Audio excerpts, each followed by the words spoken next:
Hey guys, so I just want to tell you guys what happened to my truck last week, and I had a bit of a situation where I ran into a problem with my truck having a turnover issue. It would crank, but it wouldn't start. So basically, I was at a Home Depot shopping and loaded some stuff on my truck, ready to go back home. Got in and tried to start it, but it would not turn over. It cranked. It wouldn't turn over. It cranked every single time. There's a strong crank every single time, but it would not turn over. So basically, I thought it might have been the battery. So what I did was I turned on the headlights just to see whether they were working or not, whether they were strong or not, whether they were bright or not.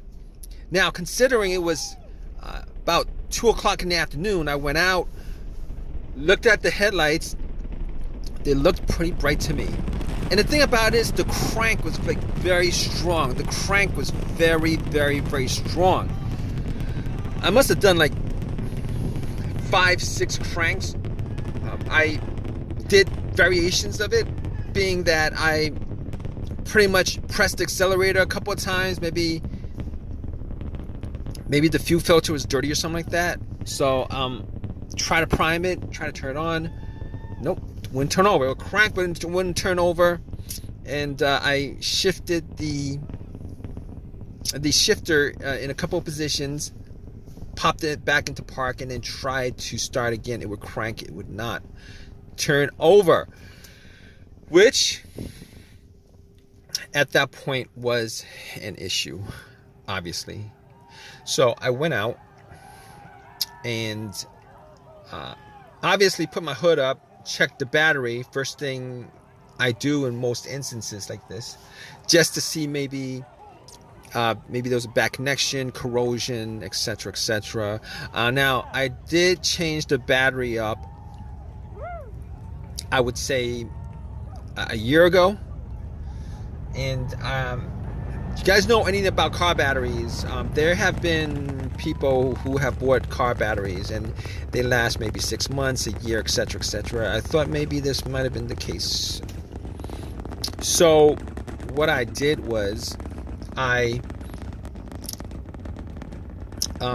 the cables, the terminals were loose. Not loose, but loose enough where I could wiggle it. It was tight enough to be tight, but it was loose enough where I could wiggle it. And I did notice there was some corrosion on there.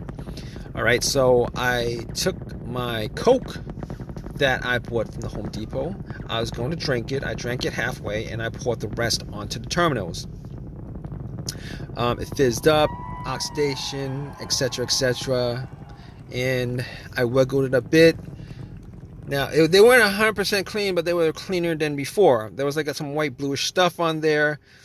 Took a paper towel, wiped it off, popped it back in, and I was hoping that would solve my issue. I was hoping because I didn't think that was the problem, considering I could hear a strong crank. Now, if it was a slow crank, it might be the battery. But anyway, that was the most easiest thing to consider if that was a problem. So I went back in my truck, tried to start it, and it did the same thing. Got a crank. Did it a couple of times, cranked a couple of times, did not turn over. Same thing.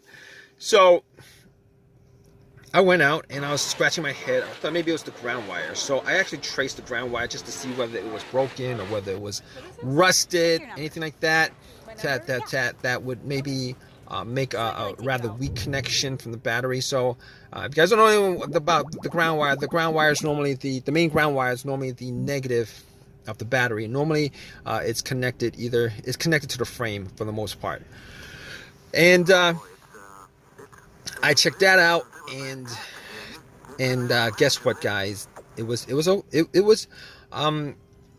fine. A little bit of rust on there.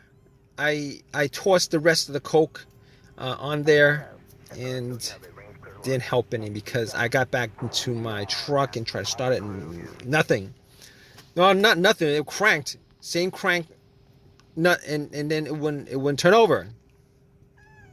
So what I did afterwards was, I had to make sure that it was 100% not the battery. I mean, weirder things have occurred because of a weak battery or a malfunctioning battery, especially with newer vehicles. So what I did was I took out a power pack that I had bought online, and this power pack was rated for the size of the engine on this truck. So basically, it was about 75% charged up. I popped it on, and I tried to turn it over, and it would crank, would not turn over. It was the same thing. So at that point, I was thinking to myself, it's probably 100%. I was probably 100% sure it wasn't the battery. I mean, I was probably 100% sure it wasn't the battery before that. But I was thinking, okay, we can pretty much eliminate the battery, pretty much eliminate corrosion on the terminals, eliminate the ground wires, and also eliminate the alternator. Although I wouldn't have considered the alternator being the cause of this problem, unless the battery was low and the alternator died just before the battery was on a very low level, which is very, very rare. But in any case, that was eliminated. So I was thinking to myself, okay, I got back in the truck. I was thinking to myself, now, was there a check engine light on the truck? And I'll tell you guys what, there was not a check engine light, because I was going through other scenarios of what could be causing this. Mass airflow sensor, throttle position sensor, a dirty throttle body. Let me see what else. Mass airflow sensor, throttle position sensor, possibly camshaft, crankshaft position sensors. Anything that would have a sensor associated with it. I was going down the line thinking whether that could be the cause of it. And guess what, guys? It occurred to me. I had no check engine lights. I haven't had a check engine light on the truck for a good long time. Like I can't remember the last time I had the check engine light on the truck. So I was thinking to myself, all right, so if any of those things were to cause this issue, I would know for a fact that I would have a check engine light because the computer would have read it. All right, so I could pretty much, if you guys are in this situation, you guys are thinking, what could I eliminate? So you can eliminate pretty much, for the most part, all those things. Now, there is a chance that there might be a malfunction of one of those things and it doesn't trigger the check engine light. Maybe it's a pending code or whatever. But from my experience, you can eliminate pretty much all those things. So that's what I did. I eliminated all of those things. But guess what? I had a cheapy OBD2 reader that I got from Walmart, and I plugged it in anyway. You want to know why?